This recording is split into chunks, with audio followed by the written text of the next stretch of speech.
Hello everyone, welcome to UPSC IQ tab. आज के इस वीडियो में हम एक और पोटेंशियल टॉपिक के बारे में बात करने वाले हैं जो हमारे प्रीलिम्स 2024 के लिए काफ़ी ज़्यादा इंपॉर्टेंट है। जैसा कि आपने प्रीवियस ईयर क्वेश्चन पेपर्स में देखा होगा कि जो डिजीज़ इन न्यूज़ होते हैं, स्पेशली वो डिजीज़ जो कि प्लांट्स या एनिमल्स को लार्जर लेवल पे इम्पैक्ट कर रहे हों और जिस पर्टिकुलर डिजीज़ के कारण ग्लोबल फूड सप्लाई या फिर फूड या फिर न्यूट्रिशनल जो हेल्थ है उसके ऊपर इम्पैक्ट पड़े, वो डिजीज़ काफ़ी ज़्यादा इंपॉर्टेंट है UPSC prelims point of view से। यूपीएससी अक्सर उन इंपॉर्टेंट डिजीज़ के बारे में कुछ मल्टी स्टेटमेंट क्वेश्चंस पूछता है। यहाँ पर उसी तरीके का एक टॉपिक यहाँ पर न्यूज़ के अंदर है जिसके बारे में हम यहाँ पर डिस्कशन करने वाले हैं। यहाँ हम बात करने वाले हैं वीट ब्लास्ट डिजीज़ के बारे में। पहली चीज़ तो आपको वर्ड से समझना है। वीट वर्ड से आपको पता चल गया ये कौन सी क्रॉप के अंदर होता है, ये वीट क्रॉप के अंदर होता है। ब्लास्ट का मतलब क्या है, ये बहुत ही लार्जर लेवल पे होता है, मतलब वीट को ये बहुत ज़्यादा इंपैक्ट कर सकता है। बहुत ज़्यादा वीट का जो बेसिकली सप्लाई है वो इस पर्टिकुलर डिजीज़ के कारण ख़राब हो सकता है। ठीक है, और ये एक डिजीज़ है ऑब्वियसली। समझते हैं, वीट ब्लास्ट डिजीज़ एक बहुत ही डिस्ट्रक्टिव डिजीज़ है और सबसे इंपॉर्टेंट चीज़ ये फंगस के द्वारा फैलाई जाती है। ध्यान रखना है, ये एक फंगल इन्फेक्शन है जो मेनली वीट क्रॉप्स को इन्फेक्ट करता है। आई hope this is clear.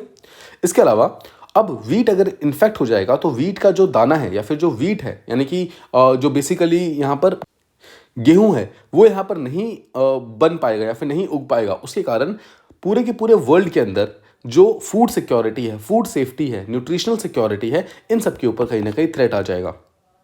Major threat जो आएगा, जो ऐसी कंट्रीज जो वीट के ऊपर बहुत ज़्यादा डिपेंडेंट है, जैसे कि South American countries. South America as a continent अगर हम देखें तो उसके अंदर बहुत सारी ऐसी ट्रॉपिकल कंट्रीज हैं जहां पर वीट एक बहुत ही मेजर और स्टेपल डाइट है। South Asian countries including India, Bharat के अंदर भी राइस और वीट सबसे इंपॉर्टेंट डाइट्स में से एक है।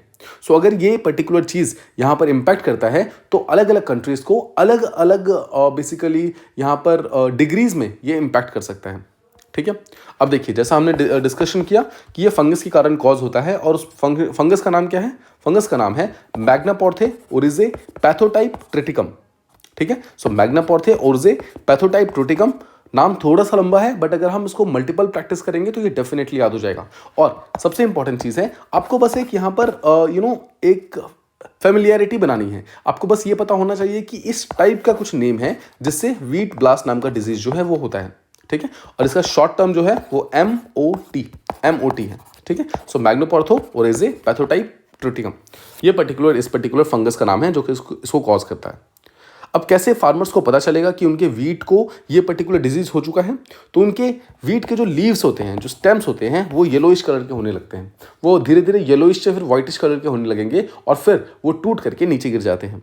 ठीक है, अब देखिए, जो ये फंगस होता है ना, MOT फंगस, ये डायरेक्टली वीट ईयर के ऊपर अटैक करता है। सो वीट ईयर का मतलब क्या होता है? देखिए, वीट का जो सबसे टॉप वाला पार्ट होता है, सबसे ऊपर वाला पार्ट होता है जिस पर ग्रेन्स लगते हैं ना, उसे वीट ईयर कहा जाता है। ठीक है, अब अगर वो वीट ईयर पे डायरेक्टली टारगेट करता है तो उसके कारण जो ये वीट ईयर्स होती हैं यानी कि जो वीट के दाने होते हैं वो धीरे धीरे बहुत ही कमजोर हो जाते हैं और उसके बाद बहुत ही शॉर्ट पीरियड में, अक्सर देखा गया है 7 दिन के अंदर, मतलब बहुत ही कम टाइम पीरियड के अंदर वो टूट करके गिर जाते हैं और पूरी की पूरी फसल बर्बाद हो जाती है। नो बिकॉज ये इतनी जल्दी इंपैक्ट कर देता है तो फार्मर के पास यहाँ पर उससे बचने का कोई भी उपाय नहीं होता है। ठीक है, so I hope this much is clear. अब देखिए, स्प्रेड कैसे होता है? ये बेसिकली स्प्रेड मल्टीपल तरीकों से होता है। सबसे पहली चीज़ तो लेट्स से कि अगर कोई इन्फेक्टेड सीड किसी पर्टिकुलर प्लांट के साथ आ जाए और वो बाकी सीड्स के साथ में मर्ज हो जाए तो वो पर्टिकुलर एक खराब सीड जो है वो पूरे प्लांट को खराब कर सकता है। इसके अलावा लेट्स से कि एक इन्फेक्टेड प्लांट था जो कि एक पर्टिकुलर जगह पर था और वो वहीं पर टूटकर वहीं पे गिर गया। अब लेट्स से वहीं पर अगर कोई दूसरा वीट प्लांट ग्रो होता है और उसके अंदर अगर उसी पर्टिकुलर जो बेसिकली अनहेल्दी प्लांट था उसके कोई सीड या फिर उसका कोई पर्टिकुलर पार्ट है जिसके अंदर वो फंगस प्रेजेंट है, अगर वो लग जाए तो वो ऑटोमेटिकली उस हेल्दी प्लांट को भी अनहेल्दी बना देगा। एंड थर्ड, कुछ एयरबोर्न स्पोर्स होते हैं। स्पोर्स ऐसे ऑर्गेनिजम्स होते हैं जो अपने अंदर बैक्टीरियाज, फंगस, इन सबको कैरी कर सकते हैं, तो इसके थ्रू भी फंगस यहाँ पर इन पर्टिकुलर प्लांट्स के अंदर आ सकते हैं। ठीक है, सो ये 3 तरीके हैं, इन्फेक्टेड सीड्स, इन्फेक्टेड प्लांट्स और एयरबॉर्न स्पोर्स। अब देखिए, जो बेसिकली फंगस है वो वीट प्लांट के सारे बॉडी पार्ट को इन्फेक्ट कर सकता है, लेकिन सबसे ज़्यादा इन्फेक्ट कहाँ करता है? वीट ईयर को, मतलब जहाँ पर ग्रेन्स होते हैं उस पर्टिकुलर पार्ट को। नो, जब रिसर्च हुई थी तो माना गया था कि जो वीट ब्लास्ट है वो एक्चुअली एल नीनो कंडीशंस के साथ बहुत ज़्यादा कनेक्टेड है। देखिए, 2018 में एक स्टडी होती है और उस पर्टिकुलर स्टडी के अनुसार जो पिछले 50 साल के अंदर जितने भी यहाँ पर वीट ब्लास्ट डिजीज के एंडेमिक्स आए हैं, उन सारे एंडेमिक्स को जब स्टडी किया गया तो पाया गया कि उनके अंदर जो सीवियर एंडेमिक्स थे, यानी कि जो एपिडेमिक्स थे, यानी कि जिसने महामारी कॉज की थी, स्पेशली साउथ अमेरिकन नेशंस में और साउथ एशियन नेशंस में, वो तभी आए थे जब एल नीनो कंडीशन वहाँ पे प्रेवलेंट था। एल नीनो में क्या होता है, कंडीशंस नॉर्मली वार्मर होते हैं और वार्मर होने के कारण वहाँ पर बारिश हो रही होती है और उसी पर्टिकुलर टाइम में ये पर्टिकुलर फंगस उनके ऊपर अटैक करता है।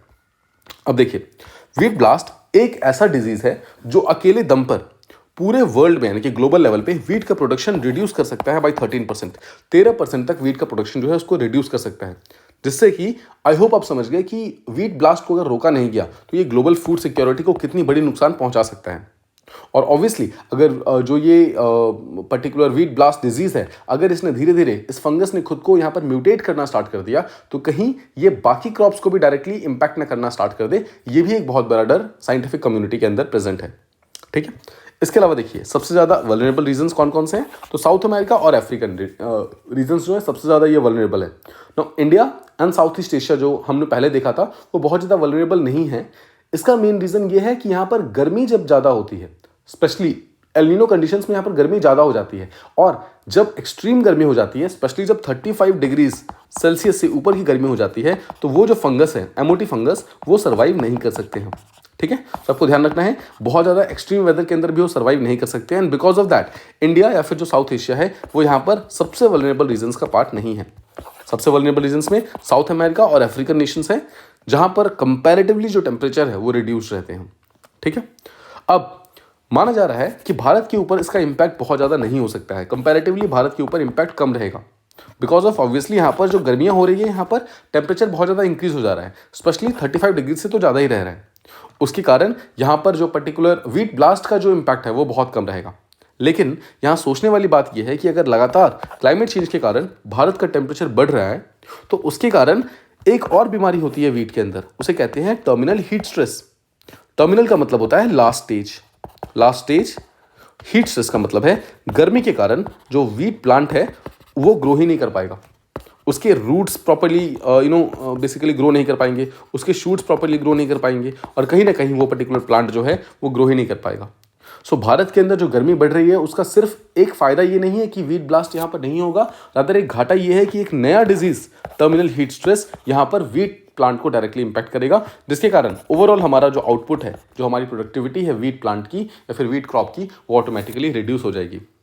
ठीक है, इसके अलावा एक पर्टिकुलर बॉडी है जिसका नाम है CIMMYT, दैट इज इंटरनेशनल मेज एंड वीट इंप्रूवमेंट सेंटर।